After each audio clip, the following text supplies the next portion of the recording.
Bonjour et très heureux de vous retrouver dans Prière inspirée pour cette nouvelle semaine et nous sommes déjà en août. C'est le temps des vacances et je vais partir en vacances cette semaine et on va avoir la joie d'avoir comme invité le prophète Francis et Frank Poulin va me remplacer pour cette semaine. Ça va être une semaine extraordinaire, je le crois. Alors, quand vous partez en vacances, n'oubliez pas votre valise, votre Bible, et si vous partez à l'étranger, bien sûr, votre passeport.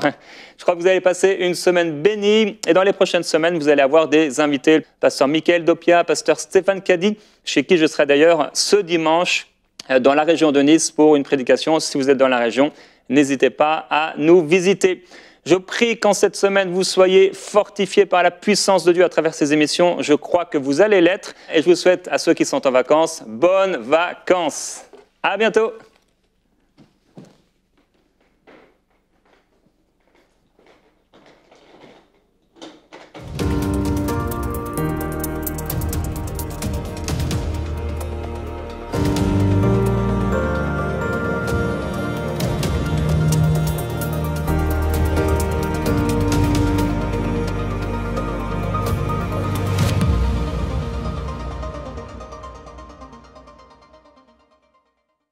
Bonjour et bienvenue dans l'émission Prière inspirée, cette émission que tellement de gens suivent jour après jour, à longueur d'année, parce que c'est devenu un rendez-vous quotidien pour eux, pour leur foi, pour leur temps de méditation et de prière. Et je suis encore une fois présent avec vous en remplaçant Jérémy qui est en vacances. Vous pourrez prier pour lui, que ces temps soient des temps de rafraîchissement, des temps béni en famille, qui peut se reposer.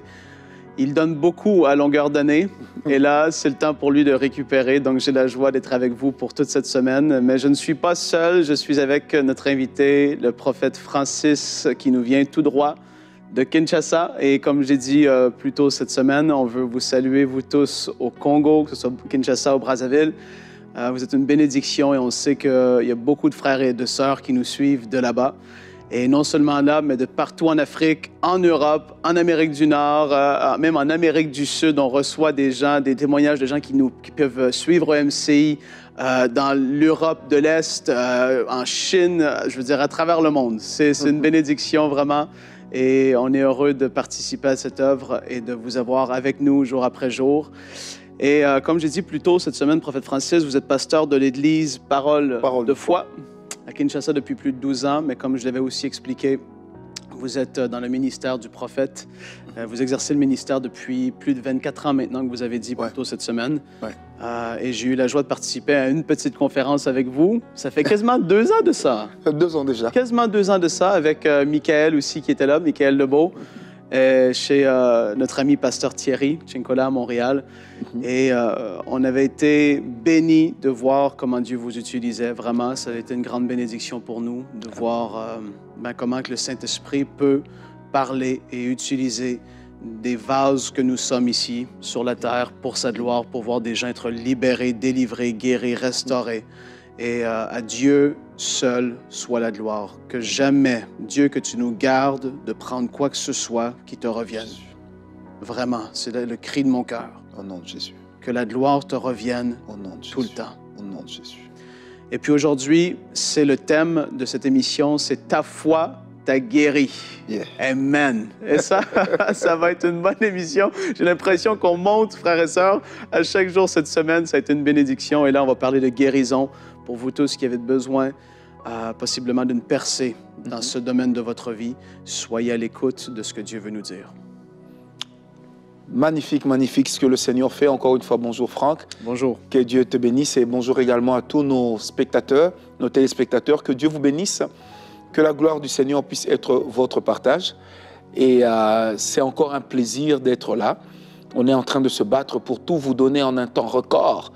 Mais je sais que la grâce de Dieu va continuer un grand travail avec vous parce que j'estime que le Seigneur ne s'arrête pas qu'à ce qu'il nous dit ou à ce qu'il vous dit au travers de nous. Mais vous avez aussi la possibilité de creuser encore la parole de Dieu, de trouver encore des richesses extraordinaires. Amen. Alors, ta foi t'a guéri. Un impératif, oui. Un constat, mieux. C'est une parole de promesse. une parole de promesse. Vous savez, lorsque on analyse le ministère de guérison du Seigneur Jésus-Christ, c'est juste extraordinaire de voir comment est-ce que certaines personnes ont été guéries juste par une parole. Mais la chose qui est encore extraordinaire, non seulement qu'il y a des personnes qui ont été guéries par une parole, mais cette parole a été basée sur la foi que ces gens avaient. Donc c'est un peu comme si le Seigneur voulait dire, à la foi que tu as, je viens y poser mon action. Donc toi, tu amènes ta foi et moi, je t'amènerai la guérison. Et ça nous ouvre une porte pour dire que partout où Dieu opère dans la guérison, Dieu répond toujours à la foi des hommes. Voilà pourquoi vous allez même remarquer que dans les grandes croisades qu'ont tenues des gens comme l'évangéliste Reinhard Bonnke, j'ai participé à certaines de ces croisades, Tommy Lee Osborne, j'ai aussi participé à des croisades, Idaho Benson. Alors vous allez remarquer que ces gens avaient une particularité, c'est qu'ils suscitaient la foi de leurs auditeurs. Et une fois que la foi était suscitée, c'était facile d'opérer dans les guérisons, d'opérer dans les miracles. Et nous-mêmes, nous en avons fait plusieurs fois l'expérience. Vous savez, une fois, nous étions à l'église Parole de foi, je pense il y a 2 ans, et j'animais un grand séminaire, des moments de prière de 2 semaines sur mandat contre la sorcellerie et l'envoûtement. Alors, un beau jour, on nous a amené une femme qui avait une grosse jambe, et elle était malade, et il y avait des pus qui sortaient de partout de sa jambe, jusqu'aux pieds, c'était enflé. Et ce jour-là, qu'est-ce qu'on a fait? On a pris sa jambe et son pied, on a mis dans une bassine d'eau, comme ça devant toute l'église. Et j'ai pris une carafe d'eau que je versais dessus et on a prié. Cette dame, pour qu'elle arrive là, on l'avait transportée. Et quand je lui ai posé la question, est-ce que tu crois que tu peux être guéri? La dame me dit, oui, je le crois. J'ai dit, est-ce que tu crois que tu peux être guéri? J'ai dit, oui, je le crois. Alors j'ai dit, toi, ta responsabilité, c'est de croire. Ma responsabilité, c'est le moyen pour être guéri. Et la responsabilité de Dieu, c'est la guérison. Et vous savez, la dame est venue comme elle était venue. Et quand on a fini de prier pour elle, au bout de 3 minutes, elle a marché. Elle est retournée seule à sa place. Elle a marché. Et il y a encore quelques jours ou 1 mois de cela, puisque c'était début juillet, on a prié pour une sœur qui est aux États-Unis. Et on était en train de prier en ligne. Et le Seigneur nous disait comment est-ce que cette sœur avait un problème avec ses os. Et pendant qu'on priait, je lui ai dit comme ça, j'ai dit, ma sœur, tu es à tel endroit. Et si tu crois à la guérison, tout de suite, tes os vont se replacer. Dieu est fidèle. Le lendemain, la sœur va témoigner pour dire qu'elle a été à l'hôpital, les os se sont replacés. Donc les os se sont replacés. Le tout, c'est d'abord de croire. Amen. Parce que la foi ouvre la place à la guérison divine. Un jour, j'étais encore jeune marié. On nous a amené, une dame est venue, elle était à terme. Et elle nous a amené le papier qui disait que l'enfant est mort dans le ventre et qu'il fallait à tout prix l'opérer pour évacuer la grossesse. Quand elle est venue me voir, je lui ai dit, Exode 23. À partir du verset 23, la Bible dit, on ne trouvera pas chez toi des femmes qui avortent. Non, non, non, non. J'ai dit, moi, je crois en la simplicité de la parole de Dieu et je crois à la parole de Dieu littéralement. Elle m'a dit, mais qu'est-ce qu'on peut faire? Je lui ai dit, achète un coca. Elle a acheté juste une bouteille de boisson gazeuse. On a prié sur ça. Elle a bu. Quand elle a bu, l'enfant a commencé à donner des coups. Et aujourd'hui, cet enfant a 22 ans. Waouh. Oui. Cet enfant a 22 ans, puisque je n'étais même pas marié. Cet enfant a 22 ans. Wow. Alors ça, ce sont des choses que la grâce peut faire lorsque nous avons la foi. En fait, le cheminement de la foi, c'est lequel? C'est de savoir qu'il y a une disponibilité chez Dieu, mais Dieu attend pour libérer tout ce qu'il a. Dieu n'attend que notre foi. Amen. Dieu a une main tendue pour nous donner ce que nous avons, ce dont nous avons besoin. Mais Dieu a besoin que nous puissions lui tendre la main. Et comme nous devons tendre la main à Dieu, la seule façon de le faire consiste à ce que notre foi dise, Seigneur, je le crois. Non pas seulement que nous puissions le dire avec nos lèvres, mais que nous puissions le dire d'abord avec nos cœurs. Parce que c'est nos cœurs qui constituent la plateforme sur laquelle naît en fait toute expression de foi. Voilà pourquoi le Seigneur Jésus dit, ne t'ai-je pas dit que si tu crois, tu verras la gloire de Dieu. Douter est un problème. Donc si je crois, Dieu le fera. Dieu n'a pas un problème des moyens. Dieu n'a pas un problème pour faire ce qu'il a dit. Il est disponible pour le faire, Mais tout ce qu'il attend de nous, c'est que nous ayons notre foi disponible aussi pour dire, Seigneur, je crois que tu peux le faire. Vous savez, ma femme était, l'année passée, durant le confinement, ma femme avait des béquilles. Pourquoi? Parce qu'elle avait fait une chute sur les escaliers et son pied s'était retourné comme le pied d'un athlète. Et un jour, pendant que j'étais en train de faire un direct sur la présence de Dieu, sur le couloir de l'adoration prophétique, on était en train de chanter Hosanna. Alors la gloire de Dieu est tombée. Il y a eu un séisme en esprit. Et j'entends mon fils, je vois mon fils qui commence à m'appeler avec insistance. Je dis, mes enfants ne me dérangent jamais quand je sers Dieu. Alors je prends quand même en faisant semblant. Et je vois sur la vidéo ma femme en train de chanter, en train de danser, en train de sauter. Elle était debout. Wow. Ça faisait 2 mois qu'elle n'avait plus marché, elle était debout. Pourquoi? Parce que... Et après, quand je lui ai posé la question, j'ai dit, chérie, qu'est-ce qui s'est passé? Elle m'a dit, quand tu as dit seulement que Dieu est là, j'ai mis ma foi en jeu. J'ai dit, Seigneur, tu n'es pas là seulement parce que cet homme, c'est mon mari. Mais tu es là parce que je sais que cet homme est un homme de foi. Alors je joins ma foi à la sienne et je guéris. Et tout de suite, elle était guérie. Wow. Amen. Alors quand nous lisons Matthieu 8, verset 5 au verset 10, vous allez remarquer cette histoire qui est extraordinaire. Un centenier qui vient voir Jésus. Il lui dit, mon serviteur est à la maison. Il est malade. J'aimerais que tu pries pour lui. Écoutez, je crois que tu peux le guérir. Je crois que tu peux le guérir. Et le Seigneur Jésus dira, ok, je le guérirai. Il dit, j'irai, je le guérirai. Donc pour dire, moi, je n'ai pas de problème. Je vais le faire. Mais le centenier dit, non, tu ne peux pas venir chez moi. J'ai des travailleurs à qui je dis, viens, il va. Mais toi, tu es plus grand que moi. Dis seulement un mot. Alors le Seigneur Jésus dira, même en Israël, je n'ai pas vu une si grande foi. Alors écoutez maintenant là où l'enseignement va évoluer. C'est que Jésus dira au centenier, va, ta foi t'a guéri. Qui était malade? Le travailleur. Mais qui est guéri? Le centenier. Mais après, qui est guéri par ricochet? Le travailleur. Le travailleur, dépendant de la foi de son patron, la foi de son patron est devenue un point de contact vers le travailleur. Alors c'est comme ça que quand on parle de la guérison divine, par notre foi, nous sommes capables de guérir les personnes qui nous sont proches, même lorsqu'elles ne sont pas présentes. Voilà pourquoi on peut prier pour une personne qui est en face de soi, et derrière cette personne, la personne qui est réellement malade est guérie. Mais il faut que la personne en face de soi croit que Dieu guérit, parce qu'en réalité, c'est par cette personne que la foi va transiter. Et c'est aussi comme ça que se développe un ministère de guérison. Dans le ministère de guérison, je me présente comme étant le canal par lequel Dieu va guérir les autres. En réalité, la maladie des autres est projetée sur moi. Et j'en suis guéri, alors ils en sont guéris. C'est pourquoi la Bible dit 2 choses qui sont extraordinaires. Vous allez remarquer dans Acte 19, l'apôtre Paul est en train de prêcher. On vient appliquer sur lui des linges, et puis on va appliquer ça sur les malades. Les malades sont guéris. Ce n'est pas le linge qui a guéri, mais c'est la foi de celui qui a appliqué le linge qui a guéri.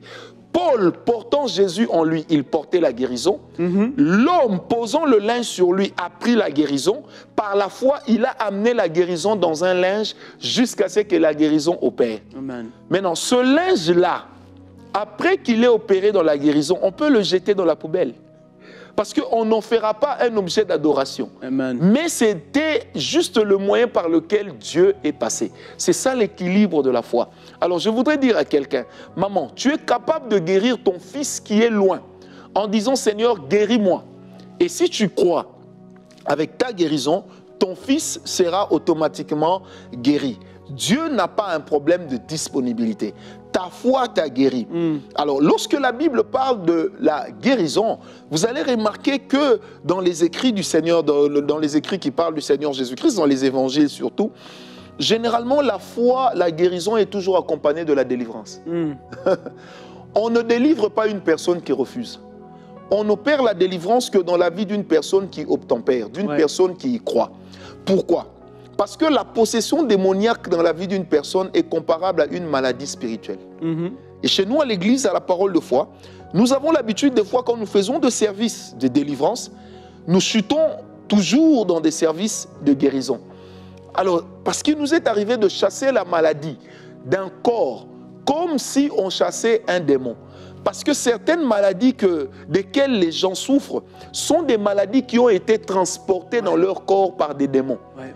En fait, le problème là, ce n'est pas de dire sois guéri. Le problème, c'est de dire au démon, va-t'en. Et une fois que le démon est parti, la guérison reste.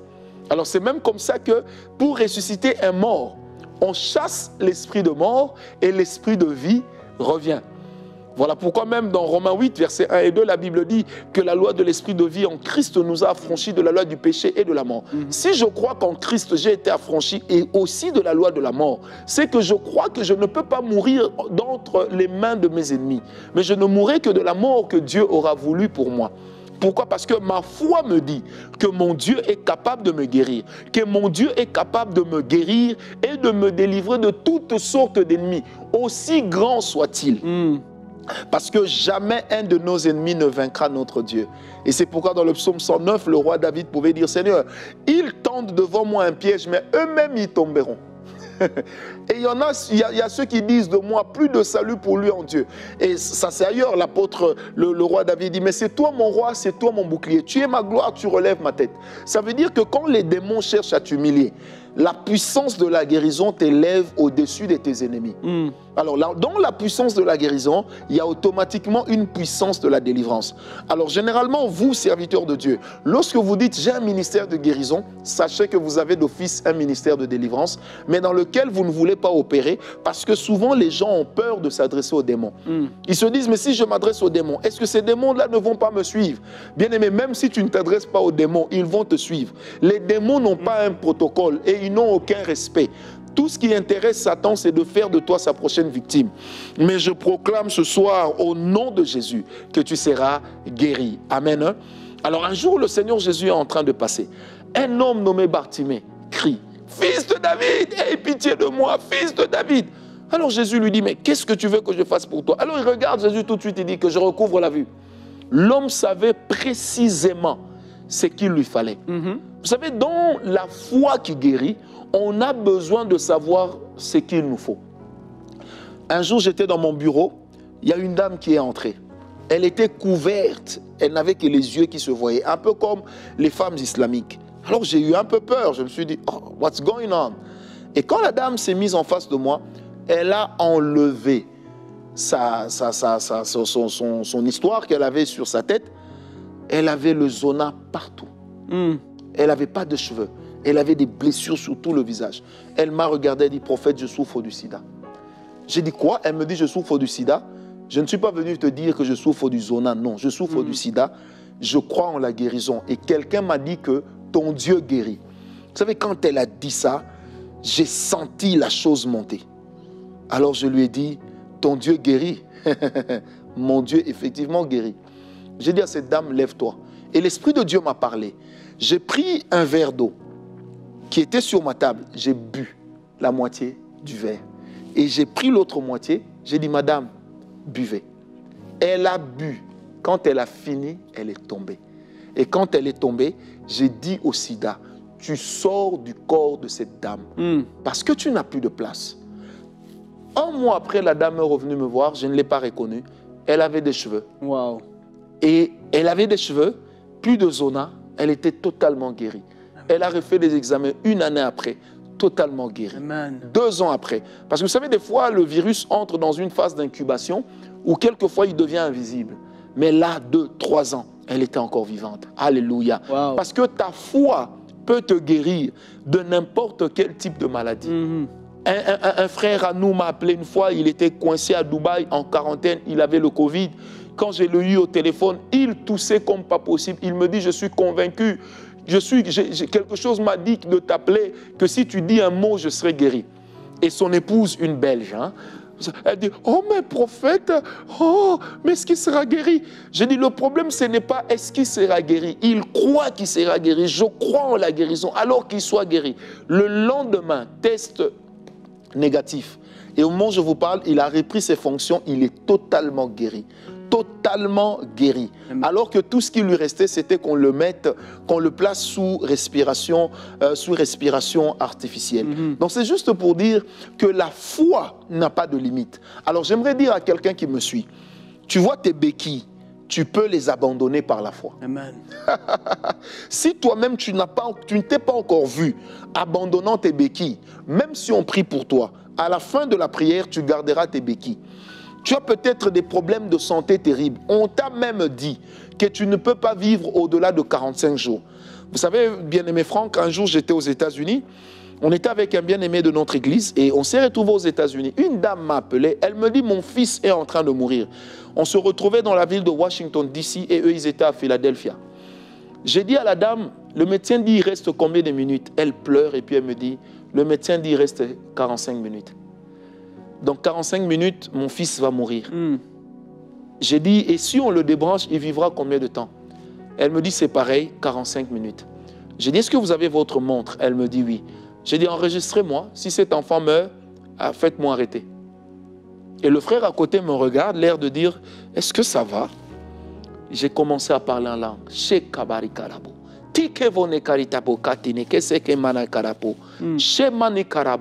On a prié, j'ai prié. Vous savez, les gens passaient et je me suis agenouillé et j'ai commencé à prier. Et à un moment, j'ai dit à Dieu, Seigneur, ce n'est pas mon nom, mais c'est ton nom. 2 heures après, l'enfant était toujours vivant. 9 ans après, l'enfant est encore vivant. Amen. Parce que la guérison opère même à distance. Amen. Même à distance. Je ne sais pas pourquoi, mais je sens, je sens qu'il y a des choses. Je vois même comment les anges sont en train de se déployer dans les maisons. Ouais. Vous avez des situations terribles. Votre propre médecin traitant vous a dit que ça en est fini pour vous. J'ai une parole pour toi. Ton médecin n'est pas Dieu. Il soigne le corps, mais il n'a jamais créé une vie. Le Dieu que je sers m'a dit qu'aujourd'hui, maintenant que je parle, il est en train de guérir plusieurs personnes. Il y a une guérison qui est en train de se distribuer. Aussi vrai que l'on a distribué des vaccins dans les nations pour lutter contre le Covid, aujourd'hui, Dieu est en train de distribuer des guérisons. Alors, les guérisons divines marchent pour toutes sortes de maladies. La gloire de Dieu est en train de couler dans la vie de plusieurs personnes. Je suis en train de voir l'image d'une femme. Elle se nomme Angèle. Cette femme a 2 enfants.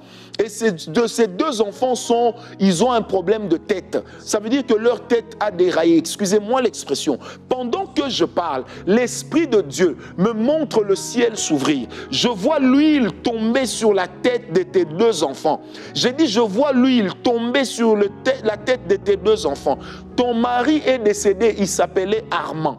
L'Esprit de Dieu est en train de me dire que la grâce commence à travailler dans la vie de tes enfants. Le Seigneur est en train de ramener tes enfants à la bonne santé. Si tu crois, dis seulement que je crois.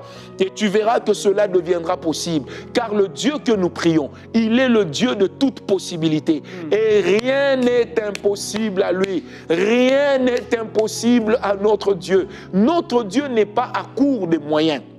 Notre Dieu agit. Je suis en train de voir une personne qui a un enfant de 2 ans. Ton enfant vient d'être déclaré autiste et tu es en train de me suivre depuis la Belgique. Maintenant que je parle, ce verdict-là des médecins, le Seigneur Dieu vient de le contredire. Hey. Ton enfant est guéri. Ton enfant aura une enfance normale. Il connaîtra une vie normale. J'ai dit, ton enfant, on l'a déclaré autiste depuis 2 ans. Là, l'enfant est en train de grandir. Tu es désespéré. Le Dieu que nous servons ici avec les amis à EMCI vient de guérir ton enfant. Regarde-le bien, tu verras que la grâce de Dieu est passée sur lui. Parce que cet autisme était une attaque diabolique contre ta famille, était une attaque diabolique contre les tiens.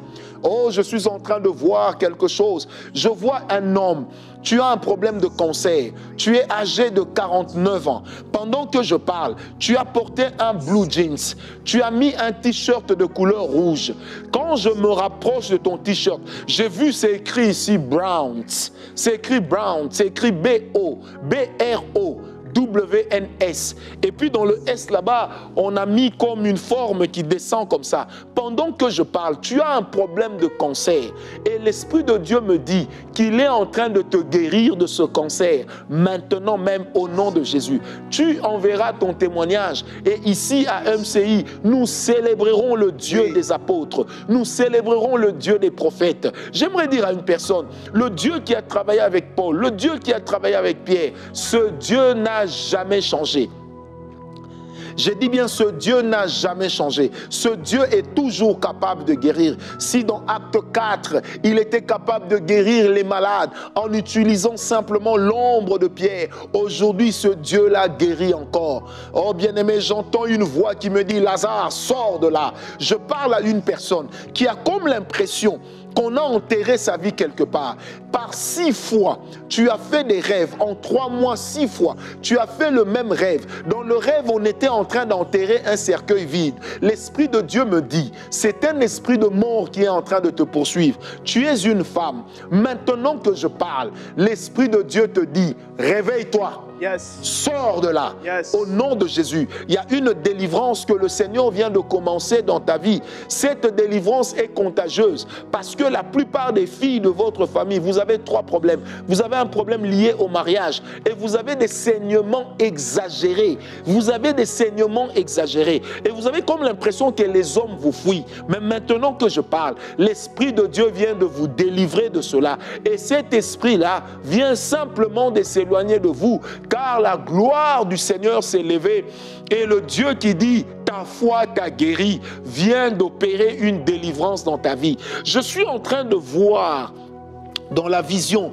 l'image d'une femme. Pendant qu'elle parle, elle est en train de bégayer. Elle bégaye très fort. Je vois l'image d'une femme. Elle bégaye très fort. Cette femme avait rêvé d'être journaliste. Mais à cause du fait qu'elle bégaye, elle sait qu'elle ne pouvait pas se lancer là. Elle ne s'est pas lancée. Maintenant que je parle, l'Esprit de Dieu me dit, va prendre un verre d'eau, l'eau de chez toi.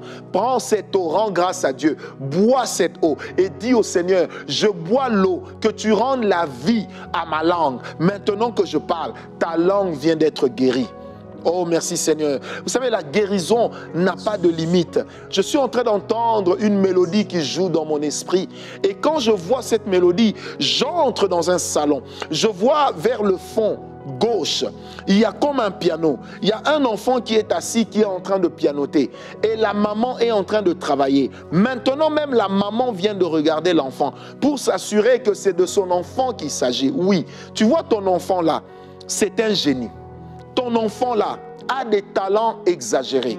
Ton enfant, Dieu me demande de te dire, il fera plus que Martin. Parce que cet enfant a la grâce de Dieu. Il sera mondialement connu parce que Dieu lui a donné un ministère d'adoration. Mais pourtant, quand je vois cet enfant, à le voir, son âge varie entre 7 et 9 ans. Entre 7 et 9 ans. Et je vois comment l'Esprit de Dieu est en train d'élever cet enfant. Et je suis en train de le voir jouer du piano. Mais pendant qu'il joue, il y a une grâce de guérison qui se répand. Il y a une grâce de guérison, même maintenant que je parle. La grâce de guérison, ça vient d'entrer dans votre salon. Et votre fille est en train d'être guérie. Oh, la gloire de Dieu n'est pas démodée. La parole de Dieu ne pourrit pas. Je vois la main de Dieu. Je vois la présence du Seigneur. Il y a des gens que Dieu est en train de guérir. Dieu est en train de changer la vie de plusieurs personnes. Je suis en train de voir une dame. C'est une dame d'un très très haut rang. C'est ce que le Seigneur me dit. Ton mari est une très haute personnalité dans votre pays. Tu as un problème. Depuis un temps, lorsque tu écris avec le stylo, tu te rends compte que tu as mal sur tes doigts. Tu as vraiment mal. Tu n'arrives pas à comprendre pourquoi. On t'a fait des tests, il n'y a pas un problème de rhumatisme. Et de plus en plus, tu as mal au niveau du dos. À un moment, on avait soupçonné une hernie discale, mais il n'en est point le cas. Mais ces douleurs continuent. Maintenant que je parle, tu es même en train de prendre des médicaments antidouleurs. Le Seigneur m'amène dans ta chambre. Je vois sur ton chevet, il y a des médicaments. L'Esprit de Dieu est en train de te guérir. Tu es une dame puissante. Tu es une dame puissante. Je vois même le pays. Dieu vient de te guérir. Lève-toi seulement. Fais les mouvements. Tu verras que ta maladie est partie. Parce que ta foi t'a guéri. ta foi t'a guéri. Oh, il y a une grâce du Seigneur qui est en train de circuler maintenant au travers de cette vidéo. Alors bizarrement, je parle de la guérison, mais l'Esprit de Dieu vient de libérer une grâce prophétique dans la vie de plusieurs personnes. Est-ce que tu sais que, Franck, l'Esprit de Dieu me parle de toi? Et j'ai vu un ange qui était derrière toi. Et cet ange tenait comme quelque chose dans laquelle ta tête pouvait entrer. Et quand j'ai posé la question, Seigneur, pourquoi? Dieu m'a dit, il est en train de te donner maintenant une expansion dans le ministère prophétique. Alors l'Esprit de Dieu me dit, il te donne un potentiel, celui de commencer à lire prophétiquement les signes du temps et les signes que la parole de Dieu est en train de te parler. L'Esprit de Dieu me parle. Oh Franck, je vois que tu marches, il y a comme de l'huile devant toi. Et à un certain moment, plutôt que de marcher, tu commences à glisser, car la gloire du Seigneur t'accompagne. Et là, je vois et j'entends encore un son de musique qui joue. Et le Seigneur me dit, les musiciens dont j'entends le son, ce sont des gens qui t'accompagnent. Et la gloire de Dieu sera avec toi et un ministère prophétique puissant va commencer à parler, va commencer à se répandre. Dans ton ministère prophétique, dans ton ministère évangélique, tu verras la gloire de Dieu. Oh Seigneur, je te dis merci pour toutes ces guérisons que tu es en train de distribuer ça et là, que tu es en train de distribuer gratuitement à des personnes qui ont la foi. Parce que Seigneur, ma foi m'a guéri, sa foi l'a guéri, ta foi t'a guéri. Que Dieu te bénisse. Merci Jésus. Frères et sœurs, il y a quelque chose qui est ici sur ce plateau depuis tout à l'heure quand il a commencé à parler, prophète Francis, de ce jeune homme qui restait 45 minutes à vivre. J'ai senti une onction de guérison qui est venue. Et vous savez, la Bible dit que tous ceux qui venaient à Jésus avec foi, ils repartaient ayant reçu quelque chose. Et là, il y a des femmes, vous vous dites, il y en a une en particulier, en tout cas au niveau du bas-ventre, vous avez une douleur, vous avez dit, mais le prophète n'a pas dit une parole. Il n'y a pas besoin d'avoir de parole de donner. Tu te saisis par la foi de ce que tu as besoin, parce que le faiseur de miracles est là parmi nous. Vous tous qui avez besoin de quelque chose, maintenant dites, je reçois au nom de Jésus. Nous repoussons tout esprit de maladie. Nous nous dressons contre eux maintenant, en ce moment. Lâchez votre emprise sur leur vie. Lâchez. Au nom de Jésus, soyez guéris. Libérez le pardon quand ça doit être libéré. Relâchez ces personnes. Vous allez voir, ça va descendre sur vous. La guérison promptement viendra. Seigneur, nous te remercions pour tout ce que tu fais.